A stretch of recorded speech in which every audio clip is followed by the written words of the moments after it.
자, 이제 58쪽 위험인데요.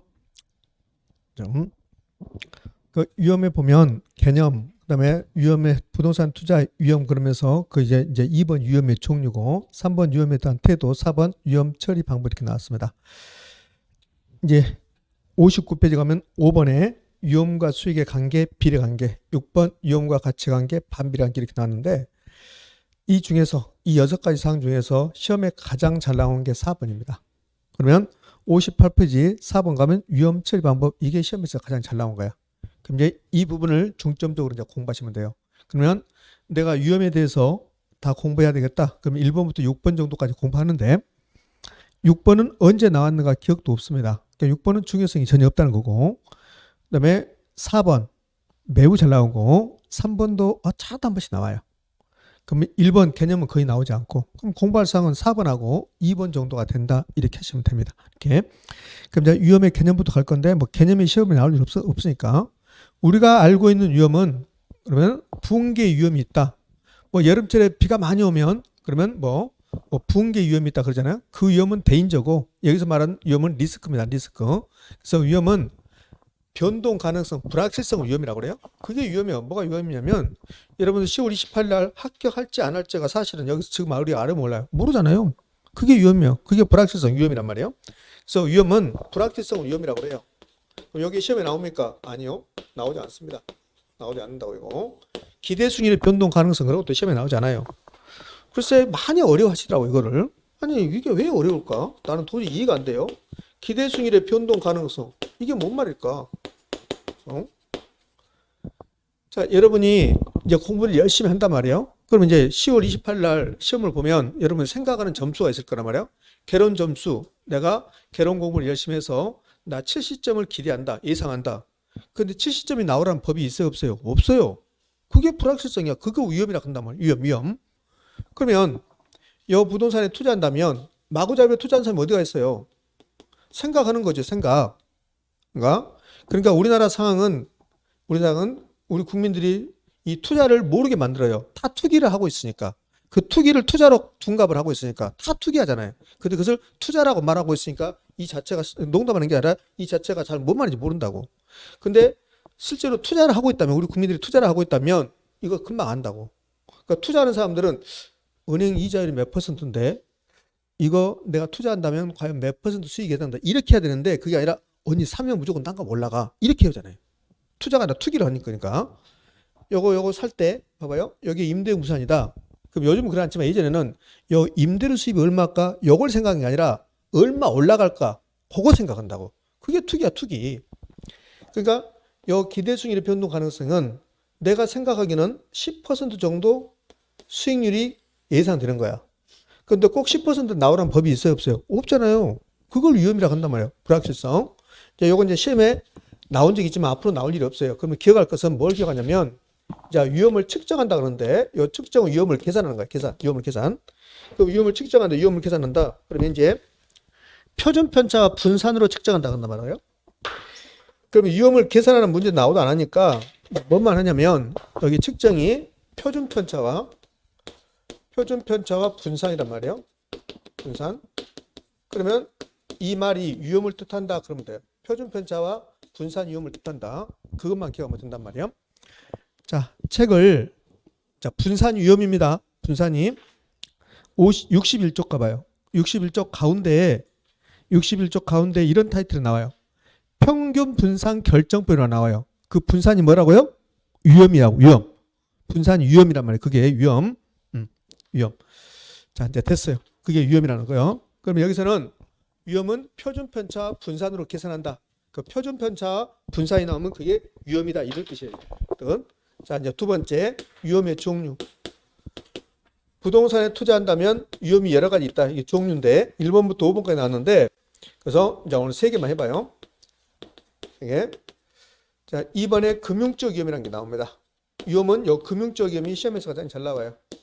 그럼 금융적 위험은 뭐냐면 이런 겁니다. 내가 부동산에 투자하는데 내 돈만 가지고 투자하는 게 아니라 은행에서 돈을 빌려서 투자해요.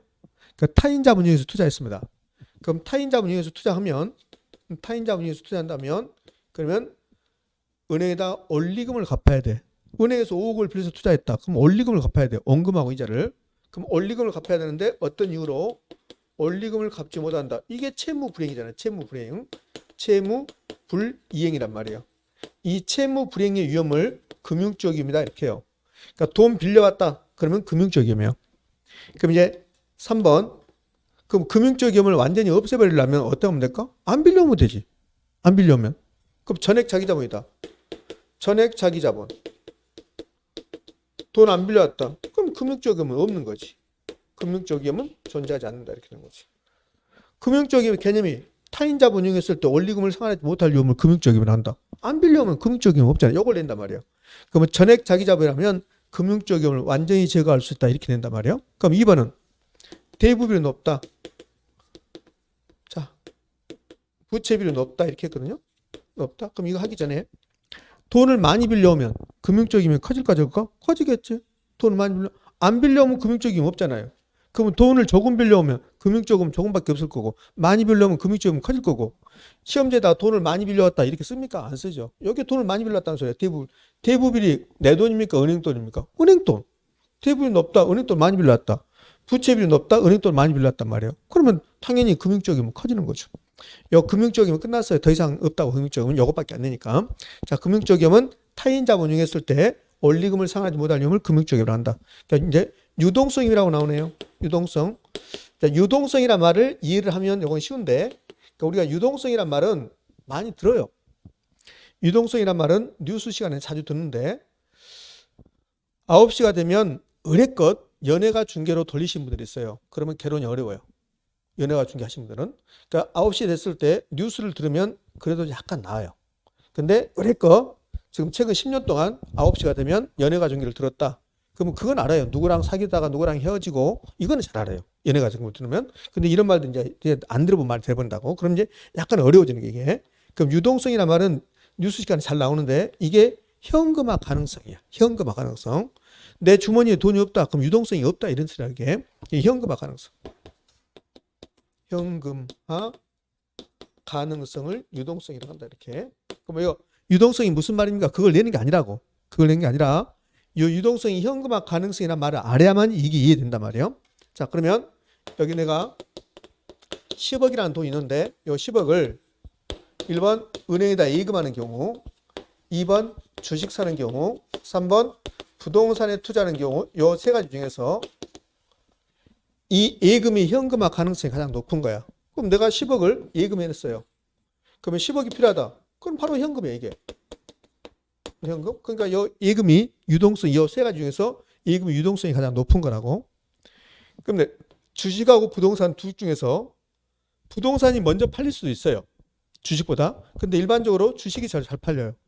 그럼 세 가지 상품 중에서 현금화 가능성이 가장 힘든 게 부동산입니다. 부동산. 그걸 유동성 위험이라고 그래요.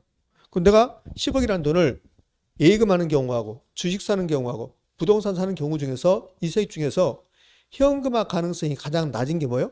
부동산. 그걸 유동성 위험이라고 그래요. 그럼 유동성 위험은 현금화 가능성이 부동산 낮아서 내가 10억이라는 돈을 부동산 샀는데 갑자기 10억이 필요해요. 그러면 부동산을 팔라고 내놔요. 잘 안 팔린다는 거야. 안 팔려서 내가 원하는 식이 현금화가 안 된다는 거야. 그걸 유동성임이라고 그래. 그러니까 유동성임은 두 가지로 표시할 수 있어요. 1번, 2번부터 원하는 시기에 현금화가 안 되더라.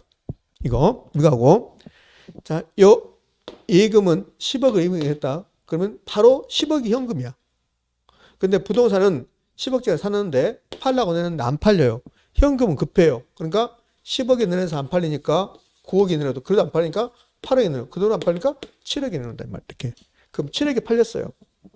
그럼 예금했으면 그냥 10억인데 부동산에 투자해서 부동산이 현금화 가능성이 낮으니까 현금화 가능해서 10억짜리가 7억 됐으니까 3억을 손실 보고 있다. 이걸 시장가치 손실 가능성 그래요. 이걸 유동성임이라고 그래요. 그럼 유동성임은 부동산은 환금성이 낮기 때문에 현금화 가능해서 3억을 손실 볼 수 있다. 시장가치 손실 가능성. 시장가치 손실 가능성을 유동성임이라고 그래요. 그럼 이 두 가지 기억하시면 됩니다. 이거 따로 나와요. 나오면 금융적 위험과 유동성 그대로 나옵니다. 그럼 이제 사업상 위험 나오네. 요 사업상 위험을 상자 빼고 사업 위험이라고 하는데 이걸 많이 힘들어요. 요거요. 요 말을 힘들어 하더라고. 이 말이 무슨 말인가? 자, 이제 봅시다. 내가 10억이라는 돈이 있는데 요 10억을 은행에다 예금한 경우하고 부동산에 투자한 경우하고 이 둘 중에서 여기에 부동산 투자한 게 여기에 사업을 한 거야. 사업. 그럼 사업상 위험은 부동산 투자 사업을 하면 부담하는 위험을 사업상 위험이다 이렇게요. 이렇게. 그럼 요 금융적 위험은 부동산 투자 사업을 할 때 반드시 나타나는 건 아니에요. 왜? 부동산 투자 사업 한다 하더라도 돈 안 빌려오면 그럼 금융적 위험 없을 거니까. 그럼 사업상 위험은 부동산 투자 사업을 하면 나타나는 위험인데 첫 번째가 시장 위험이 나와요. 시장 위험.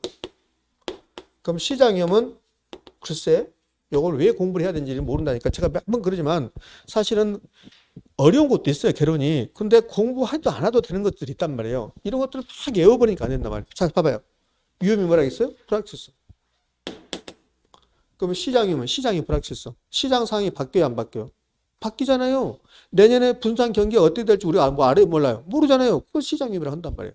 그럼 시장 위험이란 부동산 경기 변동으로 인한 불확실성을 말한다. OX? 오, 이걸 왜 외우냐고. 외우니까 분량만 늘어나고 필요 없는 걸 외우고 필요한 것은 못 외우고 이렇게 된다고. 이렇게. 그게 시장 위험이란 말이에요. 그럼 시장 위험은 부동산 경기가 침체했다. 그럼 무슨 위험이냐? 시장 위험이란 소리예요. 그럼 수요 공급이 변하죠. 시장 상황이 변했단 말은 시장의 수요 공급이 변했다는 소리야. 수요 공급도 시장 상황이 변동했다. 시장 상황이. 시장 상황 변화, 변동, 불확실성. 여기에 다른 말은 뭘까? 경기 변동. 부동산 경기 변동. 부동산 시장 상황이 좋으면 부동산 경기가 좋다고 말하잖아요. 그럼 부동산 경기가 변동했다. 시장이요. 자, 두 번째. 운영 위험. 또 운영 위험은 뭘까? 부동산 투자 사업을 하면 요거 사서 투자한다. 그러면 이게 임대무산이면 그냥 사서 방치하는 게 아니라 임대 영업을 하거든. 그럼 임대 영업을 한다? 이게 운영한다고 그래. 부동산 운영한다. 그럼 이 운영할 때 불확실성이 나타난다는 소리야. 운영할 때 영업 경비가 한 달에 100만 원일 줄 알았는데 영업 경비가 300만 원 들어간다. 그게 운영위험이야. 그럼 운영위험은 부동산 운영 과정에서 나타나는 여러 가지 불확실성. 이걸 운영위험. 세 번째, 위치적 위험이죠. 제가 지금 위험을 여기 사업상 위험, 금융적 유동성 위험인데 여러분들 머릿속에 다 기억할 필요 없어요. 이 중에서 중요한 것은 1번이 중요한 게 아니에요. 2번하고 3번이 중요하지. 그럼 여기 금융적은 반드시 기억하고 유동성은 반드시 기억하고 시장 위험은 아니 사업상 위험은 시장 위험, 운영 위험, 위치적 위험이 있다. 막 이렇게 할 필요 없어요. 그냥 시장 위험, 사업상 위험은 사업할 때 나타나는 위험이다. 이렇게 하면 돼요. 그럼 위치적 위험은 이런 뜻이라고. 내가 10억이라는 돈이 있는데 이 10억을 은행에다 예금했을 때는 나타나지 않아요. 근데 부동산에 투자한다. 봐봐요.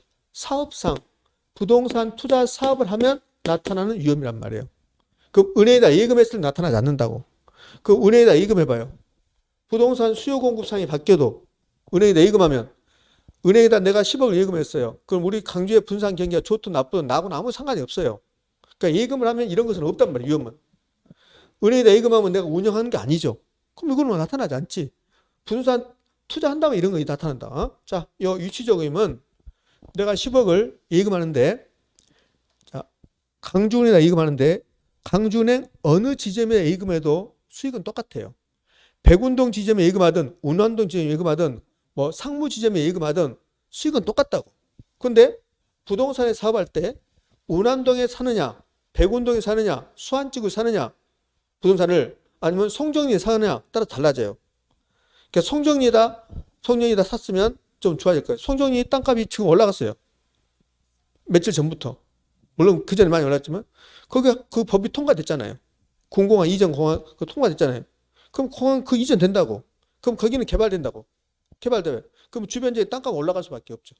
이미. 그렇잖아요. 그럼 봐봐요. 돈을 10억을 강주은행 송정리 지점에 예금하든 우남동 지점에 예금하든 수익은 똑같아요. 그죠? 근데 부동산 사업할 때 우남동에 투자하는 게 아니라 송정리에 투자했을 때 수익이 훨씬 많이 났을 거라고. 그걸 위치적 위험이라고 한다고. 위치적 위험은 어느 위치에다가 투자하는 것에 따라서 달라진다는 거예요. 자, 백운동 지점에 예금한 경우하고 우남동 지점에 예금한 경우가 수익은 똑같대요. 그럼 은행에다 예금하면 이런 건 없어요. 근데 부동산에 투자하는데 내가 백운동 지점에 예금했어. 아니 백운동에다 투자했습니다. 오남동에 투자하는 게 아니라. 근데 백운동에 쓰레기 소화장 돈다고 해봐요. 그럼 수익률 떨어지겠죠. 그것을 위치적이면 한다. 그럼 위치적이면 입지 선정을 잘못했다. 이래서 나타나는 불확실성을 위치적임이라 한다. 됐어요. 그러면 위험의 종류에서는 제가 세 가지를 언급했는데 금융적 위험, 유동성 위험이 가장 중요하고 자 이런 게 냈었어요. 이런 거 냈을 때 이제 많은 분들이 이해를 못 해가지고 이제 실제로 나왔을 때 이걸 많이 틀렸는데 자 이거 봐요. 경기 변동, 요 경기 침체로 인한 위험, 요 경기 침체로 인한 위험을 시장 위험 맞아요. 경기 침체 시장 위험이잖아요. 그럼 입지 선정의 실패는요? 위치적 위험 맞습니다. 그럼 이렇게 됐단 말이에요. 경기 침체로 인한 불확실성은 사업 위험이다가 우리 시험 지문이에요. O입니까 X입니까? O야 O. 왜? 여기 있는 게 다 이게 다 있는 게 사업 위험이니까 여기 있는 게. 그 위치적 위험, 운영 위험, 시장 위험 전부 다 사업 위험이니까. 아직도 이해를 못하면 그러면 여기 남자는 사람 맞잖아요. 그런 거란 말이에요. 그러니까 여기 있는 거 경기 침체로 인한 위험은 시장 위험이다. 옳은 말. 경기 침체로 인한 위험은 사업상 위험이다. 이것도 옳은 말. 자, 이제 위험의 종류 끝났습니다. 3번 위험의 태도는 지금 볼 필요 없고요. 4번이 위험 처리 방법입니다. 그럼 타이틀부터 봐요. 타이틀부터. 부동산에 투자한다면 위험이 있거든요. 근데 위험을 어떻게 처리할 겁니까? 위험 처리 방법이라고. 그럼 이제 공부 방법. 위험 처리 방법이 1번부터 6번까지 나오는데 그 타이틀을 다 기억하셔야 돼요. 자, 1번이 뭐라고 나왔냐면 58페이지에 1번이 위험한 투자를 제외시킨 방법 나왔습니다. 그다음 2번 보수 재개집 방법. 3번 위험 조정 할인율을 사용하는 방법 또는 조정하는 방법 그래요. 그다음에 59쪽으로 가면 민감도 분석. 그다음에 평균 분산 결정법. 평균 분산 결정법에서 결정을 생략하고 평균 분산법 그랬습니다. 그다음에 포트폴리오 구성 그래요. 이 6가지 타이틀 알아야 돼요. 그러면 시험은 왜 알아야 되냐면 이 6가지 타이틀만 가지고 시험에 출제해요. 위험에서 가장 중요한 건 요거거든요. 그러니까 위험에서 가장 중요한 요거고 이제 별표 3개짜리인데 그 위험 처리 방법이 그러면 이제 시험은 이렇게 한단 말이에요. 위험한 투자를 제외시킨다. 보수 재개측 방법으로 3번 위험 조정 할인율을 조정하는 방법으로 59쪽으로 오면 4번 민감도 분석으로 평균 분산법으로 포트폴리오 구성을 통해서 위험을 처리할 수 있다. 이렇게 된단 말이에요. 타이틀만 가지고. 그러니까 타이틀만 가지고 출제할 수 있으니까 그 타이틀을 암기하셔야 돼요. 그럼 이제 6가지 암기를 하고 이 중에서 시험에 잘 나오는 게 2번 보수 예측 방법, 3번 위험 조정 할인율을 사용하는 방법, 그다음에 59페이지 상단에 민감도 분석 요 3가지를 시험에 잘 내요. 6번에 포트폴리오 구성은 그냥 포트폴리오 구성 요것만 하시면 되고 자 그럼 지금부터 이제 요 위험 처리 방법을 이제 공부할 건데요. 첫 번째가 위험한 투자를 제외시키는 방법 나왔어요. 제외시키는 방법. 요거 시험에 나온 적이 있고 요즘은 잘 나오지도 않습니다. 요걸 내는 자체가 이상한 거야. 왜? 위험 있으면 안 한다는 거야. 위험을 처리한다. 위험 있으면 어떻게 할 거냐? 그럼 위험한 투자를 제외시킨다. 위험 있으면 안 한다는 소리야. 그러면 이런 거라고. 여기에 이제 몇 가지 자산을 쓸 건데 A라는 분산이 있어요. B라는 분산이 있고 주식이 있고 그다음에 예금 있고 국채가 있고 공채가 있습니다. 그럼 이렇게 여러 가지 있는데 위험을 처리하는 방법 중에서 위험한 투자를 제외시킨다. 위험 있으면 안 한다는 거야. 그러면 요 A 분산은 위험 있을까요? 위험 있죠. 이거 안 한다. 투자 안 한다. B 분산 위험 있죠? 안 한다. 주식 위험 있죠? 안 한다. 예금, 국채, 공채는 불확실성 위험이 있을까 없을까? 없어요. 아직도 위험을 이해를 못하면 곤란해지는 거예요.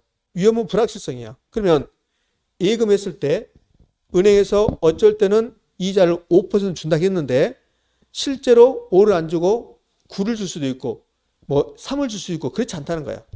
예금을 하면 은행에서 이자를 5% 준다고 하면 1년 후에 5% 준단 말이에요. 그럼 불확실성이 있어요 없어요? 없어요. 없다고. 예? 이걸 다 위험이 없다고 그래. 이걸 무위험이라고 한단 말이에요. 그러면 위험한 투자를 제외시키는 방법은 예금은 위험이 없잖아요. 국채, 국가가 약속한 채권 공채도 마찬가지고 이런 것도 위험이 없잖아요. 그러면 위험한 투자를 제외시킨다. 위험 있으면 안 한다는 소리예요. 이렇게 안 한다. 그럼 위험 없는 것만 하겠다. 이걸 위험한 투자를 제외시키는 방법.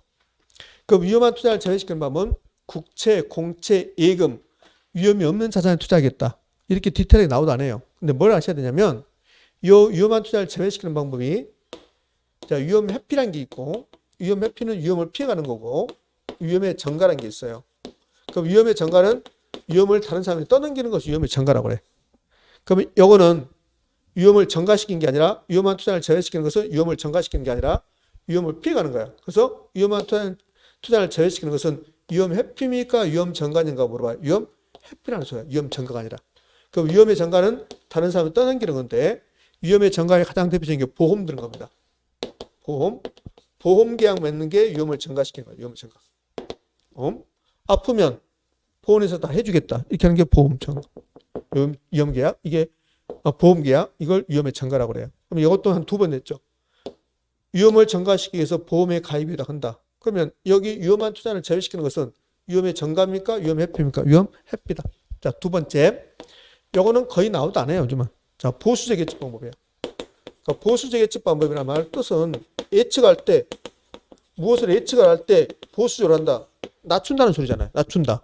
그럼 이게 무슨 말이냐면 자, 여러분 이제 5월 달부터 이제 모의고사도 보고 그럴 건데 그럼 5월 달에 모의고사 보는데 여러분도 이제 개론 공부를 열심히 하면 요 개론 점수를 한번 예상해 보는 거라고. 예상. 그럼 예상할 때 요 예측한다. 그럼 예측할 때 보수 예측한다는 소리예요. 그럼 개론 공부를 이제 개론 점수를 예측할 때 어떤 게 불확실성이 가장 작게는 가봐봐요. 요 개론 점수를 90점으로 예상하는 경우하고 80점을 예상하는 경우하고 50점을 예상하는 경우하고 이 중에서 나올 가능성이 가장 높은 게 뭐예요? 90점. 90점을 예상했다. 나올 확률은 거의 없어요. 여러분이 90점 맞을 일은 거의 없으니까. 그러면 개론 점수를 예상할 때 90, 80, 50 이 중에서 어떤 게 나올 확률이 가장 높아요? 50. 이게 보수적 예측. 예측할 때 보수자 낮게 하겠다는 소리야. 낮게 하겠다. 자, 이런 논리인데 그럼 이 부동산에 내가 투자하기 위해서 이 부동산부터 예상되는 수익률, 기대 수익률을 예상해 보는 거야. 그럼 여기 이제 기대 수익률 예상할 때 이 기대 수익률은 예상이니까 벗어날 수 있다는 거야. 그럼 내년에 경제 상황이 좋으면 기대 수익률 높을 거고 경제 상황이 나쁘면 기대 수익률 낮을 거라고. 자, 그런데 내년에 경제 상황이 어떻게 될지 몰라요. 그럼 이제 이 기대 수익률 예상할 때, 예측할 때 한번 보자고요. 30% 예상하는 경우하고 20% 예상하는 경우하고 10% 예상 이 세 개 중에서 나올 확률이 가장 높은 거 뭐예요? 10. 30이 나올 일은 거의 없고. 그러니까 이 기대수익 예상할 때 기대수익을 높게 하겠다, 낮게 하겠다? 낮게 하겠다. 그게 보수적이야. 그럼 기대수익률, 이 기대수익률을 기대치라고 그래. 여러분들 스스로 기대치가 있잖아요. 나는 개론 점수 몇 점 기대치가 있잖아요. 그게 기대수익률이라고. 그럼 투자 수익의 추계치. 이 분산에 투자한다면 수익의 추계치가 뭐예요? 투자 수익의 추계치가 기대수익률이라고. 투자 수익의 추계치. 이걸 높게 잡아야 건 낮게 잡는다. 낮게 하겠다. 하향 조정하겠다. 낮춘다. 하향 조정한다. 낮춘다. 이게 보수 예측 방법입니다. 그래서 이걸 외울 때 기하라고 외우는 거야. 기하. 기대수익률 기하. 오케이? 그래서 위험 처리 방법에 이런 말 써놨잖아요. 기하 요 상 써놨는데 여기서 이제 기하가 나왔어요. 기하. 자, 이제 세 번째요. 세 번째가 위험 조정 할인율. 위험 조정 할인율 사용한다, 적용한다 또는 조정한다 그래요. 조정한다. 조정하는 방법 그렇습니다. 네, 위험 조정 할인율 조정하는 방법 이 말을 거의 나오지 않아요. 그러면 위험 조정 할인율이 뭐냐 이게 요구 순위입니다. 그럼 위험 조정 할인율을 사용하는 방법은 요구 순위를 조정하는 방법을 익힌다고. 요구 조정 방법. 좀 있으면 요구 순위를 꼭 배울 건데 이 요구 순위를 알면 이게 쉬워질 건데 지금 요구 순위 모르는 상태에서 이건 좀 어려워요. 그러니까 이 요구 순위는 이렇게 구성돼요. 어떻게 구성되냐면 무위험률에다가 이제 이거는 바로 나올 거니까 들어보시라고요. 무위험률에다가 여기다가 위험 할증률을 더해요. 할증률. 자, 여기 이제 뒤에 예상 인풋이 있는데 그건 본질이 아니니까. 요구 수익은 뭐가 요구 수익이냐면 내가 이 분산에 투자하기 위해서 충족돼야 되는 최소한의 수익이야. 그러면 이제 은행 이자율이 5%다. 그러면 은행 이자율은 나와야 돼. 이걸 무위험률이라고 한다고. 그러면 부동산에 투자한다면 위험이 있을까 없을까? 있어요. 그래서 위험 할증률을 더한다고. 그러면 어느 부동산의 위험이 이렇게 높아지면 그러면 이 요구 수익이 어떻게 되겠는가 봐봐요. 위험이 높아지면 투자자는 무위험률을 많이 요구합니까? 위험 할증률 요구한다? 위험 할증률 요구해요. 그러면 무위험률이 높아지면 투자자가 위험 할증률을 높이고 그래서 요구 수익을 높여서 위험을 처리한다. 이걸 위험 조정 할인율을 조정하는 방법 그래요. 그럼 위험 조정 할인율은 여기 뭔데요? 요구 수익률. 우리 시험에서 위험 조정 할인율을 사용한다 이런 말이 한 번도 안 내요. 이게 요구 수익이라고. 그러면 위험이 높아지면 요구 수익률을 어떻게 해서 높임으로써 위험을 처리한다. 이걸 요상이라고 그래요. 요구 수익률을 높였다, 상향 조정했다. 요상. 여기 이제 기하 요상 됐잖아요. 기하는 기대 수익률을 하향 조정한다. 이게 부수의 예측 방법. 요상은 요구 수익률을 상향 조정한다. 이렇게. 그럼 여기 위험 처리 방법이 6가지 나오는데 6가지 중에서 가장 시험에 잘 나오는 게 요 3번입니다. 요상. 요상이라고. 요거 가장 시험에 잘 나와요. 요상.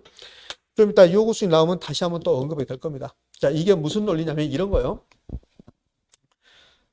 자, 여기 높은 건물 외벽을 청소해요. 이제 봄 되면 바람이 없는 날 높은 건물 밑에 지나가다 보면 여기 보면 여기 줄에 매달려서 유리창을 닦는 분들이 있어요. 그럼 여기 지상에서 일하시는 분들이 하루 일당이 10만 원이라면 그럼 여기 매달려서 일하시는 분들은 10만 원 주면 할까 안 할까? 안 해요. 이분들은 위험을 많이 부담한다고. 그럼 이분들이 위험을 어떻게 처리할까요? 수익을 많이 주는 거야. 수익을. 그래서 기꺼이 여기서 일을 한다고. 그거야, 그거. 그러니까 위험이 높아지면 저분들이 요구하는 수익을 높일 것이다. 그래서 위험을 처리하겠다는 소리야. 그 뜻이라고, 이게. 그러면 위험 조정 할인율을 조정하는 방법, 이런 말 거의 나오지 않고 위험이 높아지면 요구 수익을 높인다, 낮춘다? 높인다. 근데 요구 수익이 할인율이야. 요구 수익 할인율. 그럼 잘 봐봐요. 위험이 높아지면 위험 조정 할인율을 높인다. O. 위험이 높아지면 요구 수익을 높인다. O. 위험이 높아지면 할인율을 높인다. OX. O. 똑같은 말이라고. 그러니까 위험 조정 할인율. 자, 위험 조정 할인율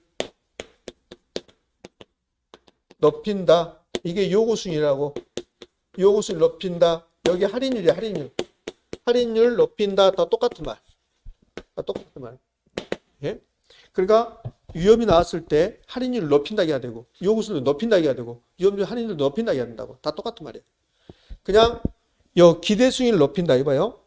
여기 요 기대 수익을 높인다 하면 좋을 텐데 기대 수익과 같은 말이 기대치, 투자 수익의 추계치, 다 똑같은 말이에요. 그것처럼 요구 수익을 높인다, 할인율 높인다, 위험률 할인율 높인다 다 똑같은 말이라고. 자, 이제 민감도 분석이라고 했어요. 이 또한 여러분들이 많이 힘들어해요. 무슨 말인가? 처음 들을 때는 그래요. 그러면 이 민감도 분석 제가 디테일하게 설명할 건데 이해가 안 되면 하지 마. 이해하지 말고 거기 투입 요소, 결과치 요것만 하시면 돼요. 요것만. 자, 이제 디테일하게 설명할 건데 그 민감도 분석이 이제 시험에 나오면 제가 우리가 위험을 처리하는 방법 한단 말이에요. 그 민감도 분석이 시험에 나오면 가장 이제 잘 나온 이제 우리에게 편하게 주는 형태가 이렇게 줘요. 민감도 분석으로 위험을 처리할 수 있다. OX? 오. 그냥 그렇게 타이틀만 주는 거야. 민감도 분석으로 위험을 처리할 수 있다. 타이틀만. 여기도 마찬가지입니다. 타이틀만 가지고 시험에 했는데 아까 그랬잖아. 처음에 위험 처리 방법에서 이제 이거 별표 3개짜리인데 타이틀은 무조건 외워야 된다. 1번 위험한 투자를 제외시킨다. 2번 보수 예측 방법. 3번 위험 조정 할인율을 사용하는 방법. 4번 민감도 분석. 5번 평균 분산 결정법. 6번 포트폴리오 구성. 이것만 가지고 시험에 출제한다니까. 어떻게? 민감도 분석으로 위험을 처리할 수 있다. 이렇게. 포트폴리오 구성을 위험을 처리할 수 있다. 이렇게. 그럼 이제 이렇게 나오면 좋잖아요. 우리에게 가장 편하게 준다면, 민감도 분석을 가장 편하게 준다면 민감도 분석으로 위험을 처리할 수 있다. 그게 우리한테 가장 편한 거야. 근데 그렇게 안 나오고 내용을 물어볼 수 있지. 내용. 그래서 민감도 분석이 뭔가를 좀 알아야 된다는 소리야. 그래서 이제 민감도 분석합니다.